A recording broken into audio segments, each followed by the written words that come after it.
फैसल चौधरी साहब, शायद भारत ये उम्मीद नहीं कर रहा था, वो अपने राफेल पे जिस तरह से इतरा रहा था और उसको अंदाज़ा ही नहीं था कि पाकिस्तान की जो फोर्स है वो किस कदर एम्पावर्ड है, किस कदर ताकतवर है, किस कदर वो उसके अंदर वो जोश है, वो जज्बा है जिसकी वजह से उसने धूल चटाई इंडियन राफेल को तो गिराया, इंडियन हुक्मरानों को।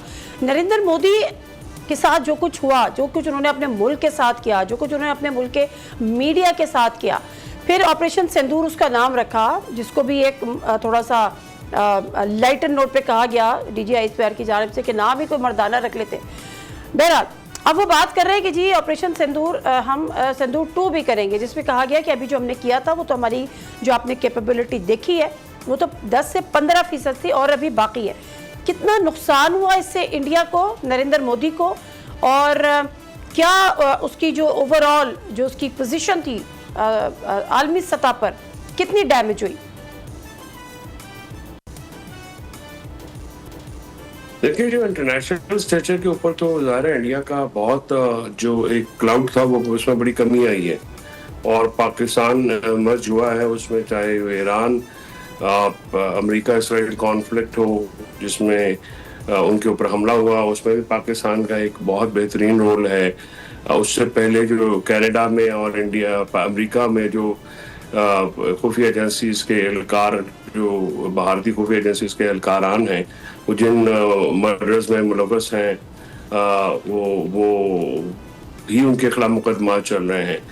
तो उसके देखिए ना, उसका जो डोमेस्टिकली इंडिया में क्या असर हो रहा है कि वहाँ पे बंगाल में जो है वहाँ पे भी धांधली करनी पड़ी उनको और उन्होंने धांधली के जरिए वो इलेक्शन जो है इस वक्त वो जीता और वहाँ पे बहुत टेंशन है। और तमिलनाडु में जो विजय है वो इलेक्शन जीत चुके हैं लेकिन वहाँ पे उनको हुकूमतें बनाने दी जा रही। तो मोदी जो ओवरऑल है उनका क्लाउड तो बहुत डैमेज हुआ है और उसकी जो इंडियन इलेक्शन कमीशन जिसकी बहुत चर्चा हुआ करती थी किस ज़माने में कि ये बहुत शानदार है और बहुत मजबूत है, वो इंस्टीट्यूशन भी जो है वो उड़ गया है। लेकिन ये चीज़ें भारत के लिए तो काफ़ी शर्मिंदगी का बायस बना है पिछला एक साल, और वो बहुत नीचे गए हैं और वो आइसोलेट भी हुए हैं और उनके साथ सिर्फ एक शैतानी कुव्वत है इसराइल जो कि लगी भी है। बाकी तो मिडल ईस्ट में भी उनका असर रसूख कम हुआ है। ईरान के साथ भी जो उनकी गाड़ी चिंती थी वो भी ईरानीज को पता लगा कि जिस तरह से जासूस उन्होंने भर्ती किए से उनका इंटरनल मैकेनिज्म तबाह करने में ये भी उनके ऊपर एक मामला हुआ। उसके बरक्स जो पाकिस्तान है वो बहुत इंटरनेशनली जो है वो ऊपर गया है और उसकी जो शोहरत है वो तो बिल्कुल ठीक रही है। दूसरी बात यह है कि एक बात में किरण नाज ने बात की है वो बहुत इम्पोर्टेंट है। देखिए, जो वॉर की हमारी विक्ट्री है वो बहुत शानदार रही है। अब जरूरत इस अमर की है कि ये हुकूमत जो है उसको डोमेस्टिकली कन्वर्ट करे। अनफॉर्चुनेटली महंगाई बहुत ज़्यादा है। देखिए, ये जिस तरह से तेल की कीमतें बढ़ी हैं उससे भी बहुत ज़्यादा एक मामला ख़राब हुआ है। तो जो हुकूमत है वो इंटरनली इसको कन्वर्ट नहीं कर पा रही है। जब तक वो कन्वर्जन नहीं होगी तब तक हमें जो पाकिस्तानी कौम को जो ग्रास रूट लेवल तक इस मार्केट का फायदा होना चाहिए। एक चीज और फैसल, मुझे तो ये भी लगता है कि जो उन्होंने प्राइस जो बढ़ाई है ना उसके टाइमिंग्स बड़े गलत थे। मतलब एक तरफ देखे ना कि हम मार्का हक को सेलिब्रेट कर रहे हैं, बुनियाद मरसूस को सेलिब्रेट कर रहे हैं, पूरा सोशल मीडिया भरा हुआ है and all of a sudden government एक अनएक्सपेक्टेड वे में कि इंटरनेशनल मार्केट में भी अगर कीमत बड़ी होती ना तो भी हम सोचते, हम तो एक्सपेक्ट कर रहे थे 2 रुपए 4 रुपए 10 रुपए कुछ कम करेंगे, उन्होंने 14-15 रुपए बढ़ा दी। तो ये मेरा ख्याल है ये बड़ा बैड टेस्ट एक डेवलप हुआ और खासतौर पर टाइमिंग्स बड़े गलत थे। इस मार्के हक का जो एक बड़ी चीज हुई कि कौम और अफवाज पाकिस्तान दोबारा एक हो गई। बिल्कुल बिल्कुल, उससे पहले वो एक दफा फिर जो एतमाद की फिजा, उससे पहले आपको याद करें बड़ी डिवीजन थी अनफॉर्चुनेटली और उसमें डिलिब्रेट था और उसमें बहुत सारे मुहर्रिकात हैं, हम उन पे नहीं जाते, लेकिन उसमें इंडियंस का बहुत बड़ा रोल था। उन्होंने बहुत ज्यादा इन्वेस्टमेंट की थी उसमें। अच्छा, अब जिस सिचुएशन से हम गुजर रहे हैं पाकिस्तान, मेरा ख्याल है हमारी जिंदगियों में इंटरनेशनली इससे ज्यादा स्ट्रांग होकर पाकिस्तान कभी भी नहीं आया आगे। अमेरिकन प्रेसिडेंट का हर हफ्ते में 2-3 दफ़ा ऐसे इंडोर्स करना कि जिसमें आपको मालूम होता है कि यार हम कुछ चीज़ हैं। Exactly. चाहे यूरोप है, चाहे कनाडा है, चाहे दुनिया में जो दीगर ममालिक हैं, इस्लामिक ममालिक हैं, उनके लोग हैं, पाकिस्तान हो रहा है। अब जब यहाँ पे जिस तरफ फैसल ने इशारा किया कि यहाँ पर लोगों का जो लाइफ स्टाइल है और उनको क्वालिटी ऑफ लाइफ को अब टाइम है कि वी हैव टू, जैसे कहते हैं ना, डिलिबरेटली सिर्फ फोकस कर जाएं हम उसके ऊपर, ताकि ये जो समरात हम समेट चुके हैं दुनिया में, इस स्ट्रेंथ का फायदा कौम को जाए, कौम को हो, अगर वो, और वो डिजर्व रिफ्लेक्ट हो ना, लिविंग में रिफ्लेक्ट हो, वो लाइफस्टाइल में वो डिजर्व करते हैं।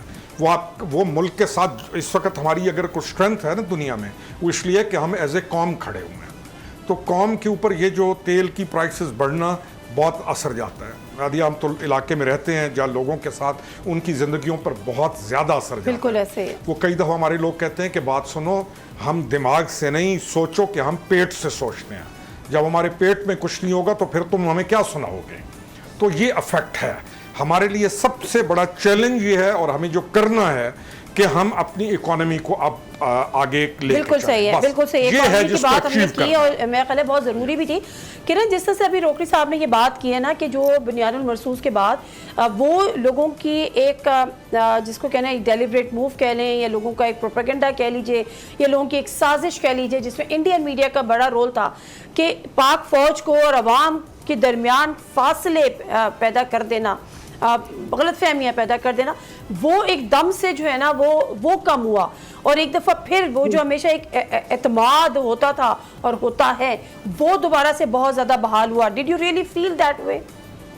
अच्छा नादिया, इस पे दो बातें हैं। एक तो वो जो रिफ्ट के हवाले से बात हो रही थी, और रोकड़ी साहब बहुत अच्छे तरीके से जानते हैं, सर्व कर चुके हैं, तो मिलिट्री टू मिलिट्री आपस में जो कैपेबिलिटी होती है उसका बहुत अच्छे तरीके से एक दूसरे को अंदाज़ा होता है, पता होता है कि किसकी कैपेसिटी क्या है, कौन कहाँ तक क्या कर सकता है। तो जिस तरह से पाकिस्तान को इंडिया के बारे में पता था, उसी तरह से इंडियन आर्मी को पाकिस्तान के बारे में भी पता था, पाकिस्तान की कैपेबिलिटी के बारे में भी पता था। और वही वो रीज़न था कि जो जब आपने देखा कि जब ये कॉन्फ्लिक्ट का आगाज़ हुआ, जब ये मार्का शुरू हुआ, तो उससे पहले जो उनका एयर चीफ है उसे सैक किया गया, काफ़ी सारे लोगों को, कमांडर्स जो थे उनको सैक किया गया, क्योंकि वो जो हार्मनी थी आर्मी और गवर्नमेंट के दरमियान, जो गवर्नमेंट का नैरेटिव था अगेंस्ट पाकिस्तान, उसको वो बाय नहीं कर पा रहे थे, या उनको ये अंदाज़ा था कि भले ही हम तादाद में ज़्यादा हैं, भले ही हमारा जो हर्बी सामान है वो उनसे ज़्यादा है, लेकिन पाकिस्तान जिस तरह से टेक्नोलॉजी को इस्तेमाल करना चाह रहा है, या पाकिस्तान की जो कैपेबिलिटी है, वो शायद उसके लिए तैयार नहीं थे,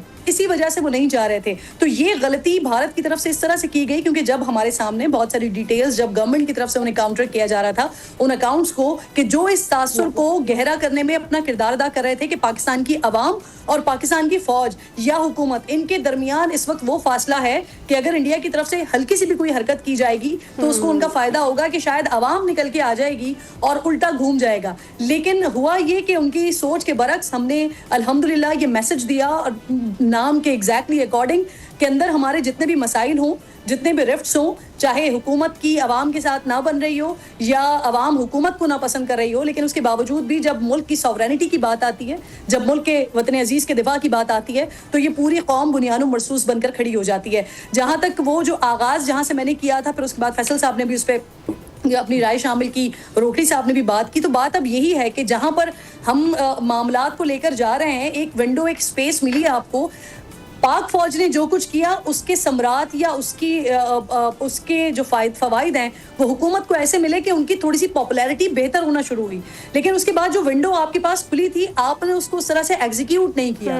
इनफैक्ट आज भी आपने क्या किया कि अगर इंटरनेशनल मार्केट में पैसे बढ़ रहे होते, वो अगर आप आवाम के ऊपर पास ऑन करते तो वो समझ भी आता, लेकिन अगेन आपने अपने टैक्सेस, अपने लेवीज को बढ़ा दिया। किसी भी हदीस में और किसी भी आयत में कहीं पर भी ये तस्करा नहीं है कि आपने अगर पैसे बढ़ाने हैं तो आपने जुमे के दिन ही बढ़ाने। तो अगर आप ये 4 दिन छोड़ देते, अगर आप ये 4 दिन के बाद अगर कुछ कर लेते, तो शायद जिस तरह से आवाम सेलिब्रेट कर रही है, ऐसा करना चाहिए भरपूर। लेकिन किरण आप बिल्कुल ठीक कह रही है, लेकिन आप याद करें कि पिछली दफा जब उन्होंने 6 रुपए बढ़ाए थे ना, जो एक्सपेक्ट कर रहे थे, और लोगों की बड़ी बड़ी लाइंस लग गई थी पेट्रोल पंप में, उन्होंने जुमेरात की रात बढ़ाए थे, और ये मुझे समझ में नहीं आता कि ये रात के अंधेरे में क्या वजह है। और फिर मुझे पुराने जुमले भी याद आ जाते हैं कि जो रात के अंधेरे में करते हैं वो कौन होते हैं, लेकिन खैर ये मौका नहीं है। सब्सक्राइब करें और बेल दबाएं ताकि कोई खबर रह न जाए।